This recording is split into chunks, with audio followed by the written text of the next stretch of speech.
Kwani umesema ilikuwa ni msimu mgumu kufanyika hivi. Sahihi. Ambacho kilifanyika pengine ambacho sisi kama kawaida tulikuwa tukiona. Kwanza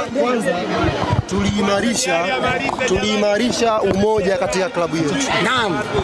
Mafanikio yetu yalikaribisha chuki nyingi, yalikaribisha hasadi nyingi. Hata watu ambao hatujawahi kuwakosea wakawa wanatuchukia kwa sababu sisi tunashinda sana. Wakawa wanatuchukia, tuna tabia za kibinadamu. Kwa hiyo sisi tukahakikisha tunaongeza umoja na tunaminya mianya yote ya adui kuingia ndani, tuweze kushikana kwa pamoja tupate matokeo mazuri. Kwa hiyo hata ulipoona wakati jahazi lina yumba, wana Yanga hawakuyumba. Tulipoamua msimamo kama msimamo wa Yanga wote.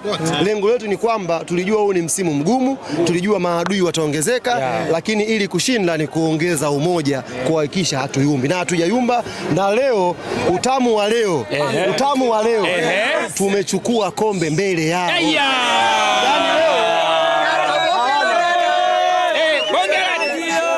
Yani leo uzuri wa leo hawawezi kumlaumu Ken Gold, hawawezi kumlaumu Kagera, hawawezi kumlaumu KMC.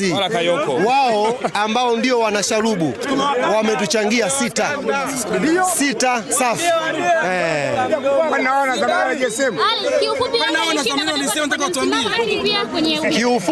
Kiufupi tutapeleka barua rasmi kwa Simba kuwaomba msimu ujao na GSM wadhamini.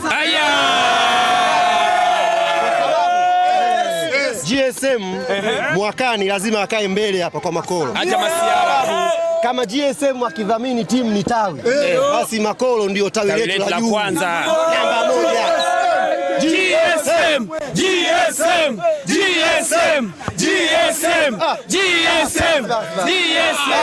Tuimbe kwa mara ya mwisho. Aviola jamani. Na ndavi. Wamepanga.